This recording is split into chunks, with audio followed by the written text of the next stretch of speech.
you see, like we were talking about City versus Arsenal in the Premier League title list, and all of a sudden, like Liverpool are on top of the table. Hello, guys. Welcome back to Ball and Beyond Talks. We are back again. Today, I have Wujit with me and Kabindra. Get ready for another episode of Weekly Dose for Ball and Beyond Talks. We will be talking about Premier League review, and some review for La Liga as well. So let's get started. Without wasting any time.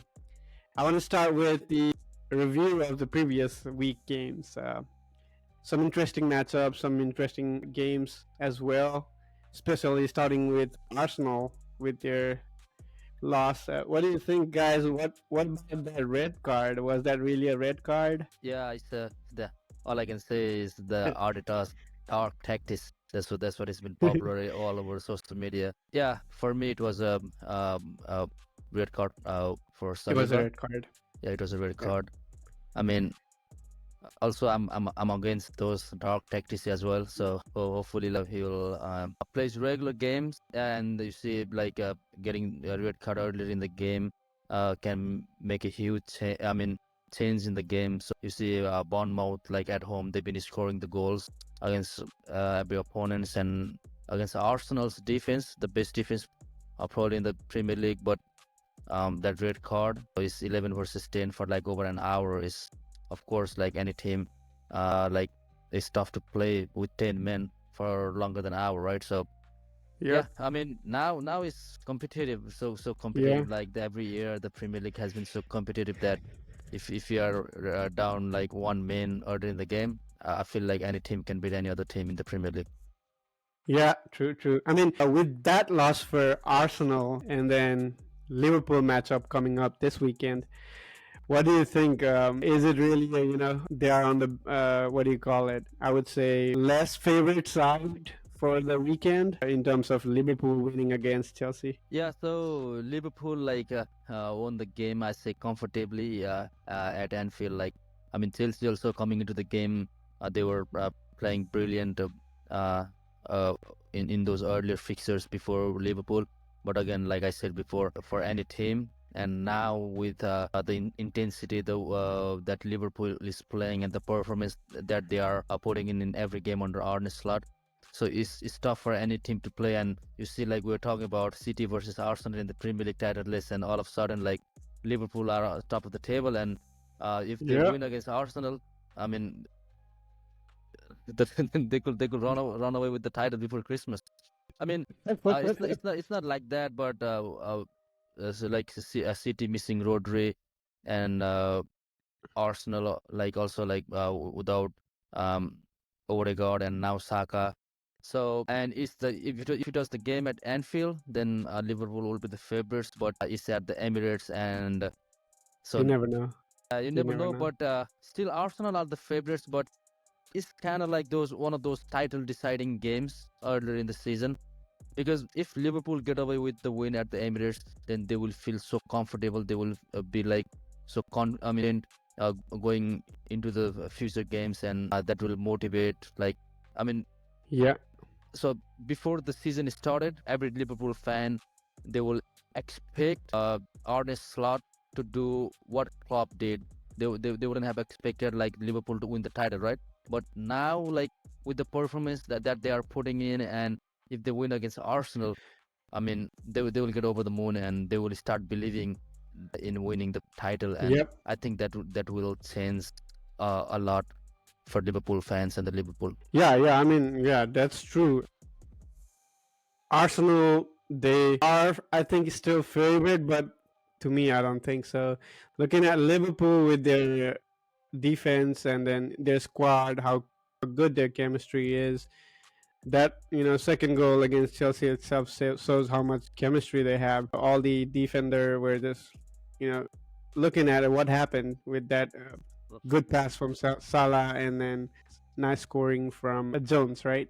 That that itself proves like their chemistry is really good. But still, they were not able to have ball in their possession with Chelsea.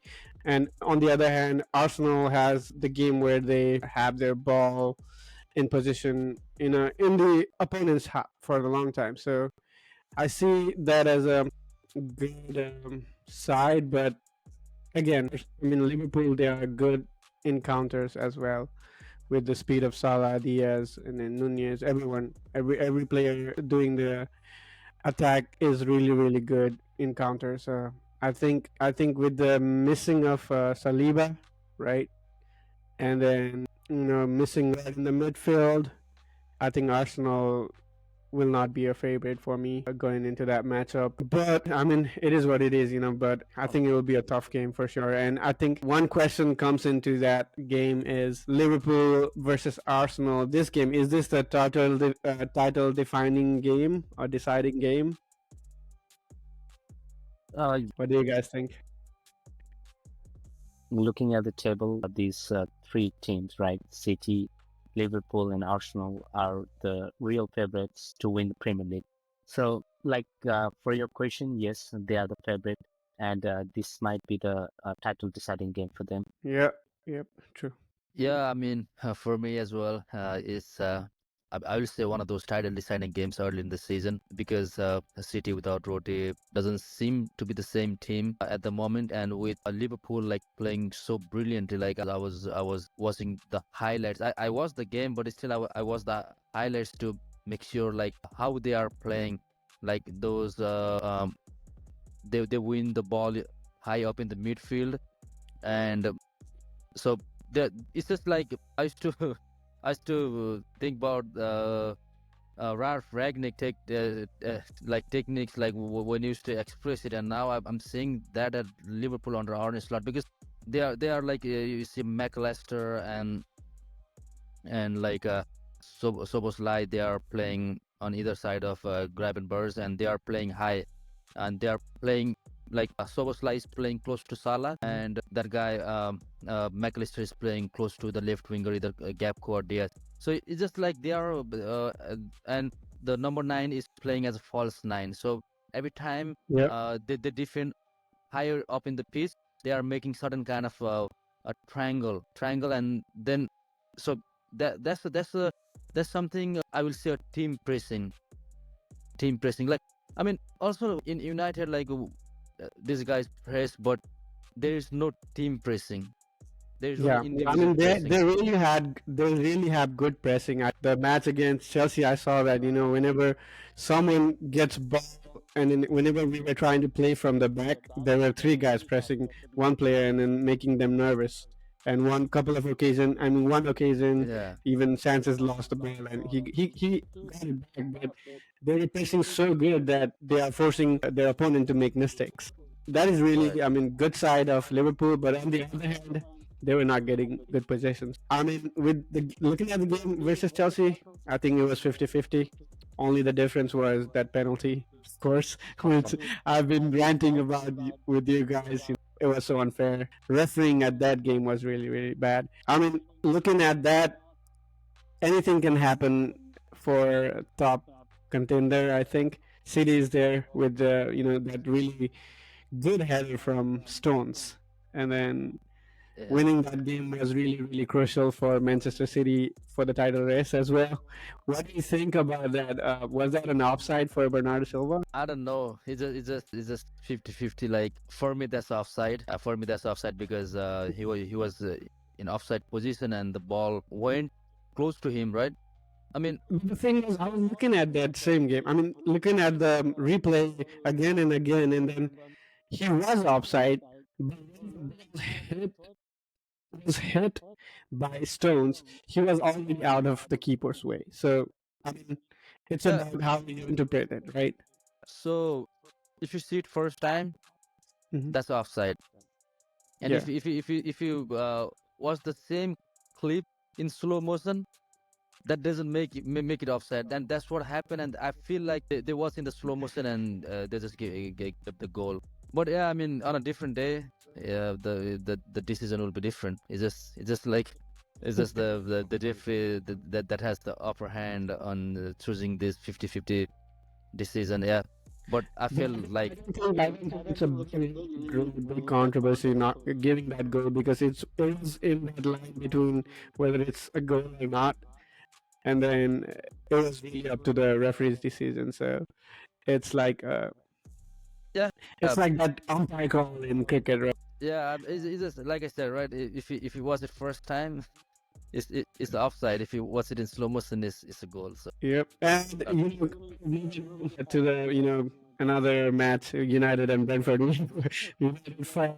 I really want to talk about this. Brentford are a really good side, and then I think you'll be happy for the win, but I don't think you'll be happy for the overall play. What do you think?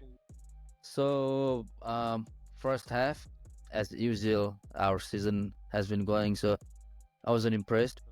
And second half, the second half that I watched, I I mean, the best second half. I mean, the best half that we have ever played under Ten Hag. That's what I could see because that half, like in the second half, we made a comeback. But more than that, I could see the team playing together. Yep. I could see Rashford, uh, working hard in the pitch. That was like unusual in those earlier games under Ten Hag. I mean, uh, Rashford played on the right wing, no, but what I had, I mean, even he missed some of those chances. I mean, if you work hard, do what you're supposed to do, of course you will get those chances. I don't Yeah. worry about like if you miss the open goal. I'm not worried about that. I'm just worried about like we have to complete the play. So that's what we were missing. But against Brentford, especially and mostly in the second half, Garnacho, Rashford, and Hojlund.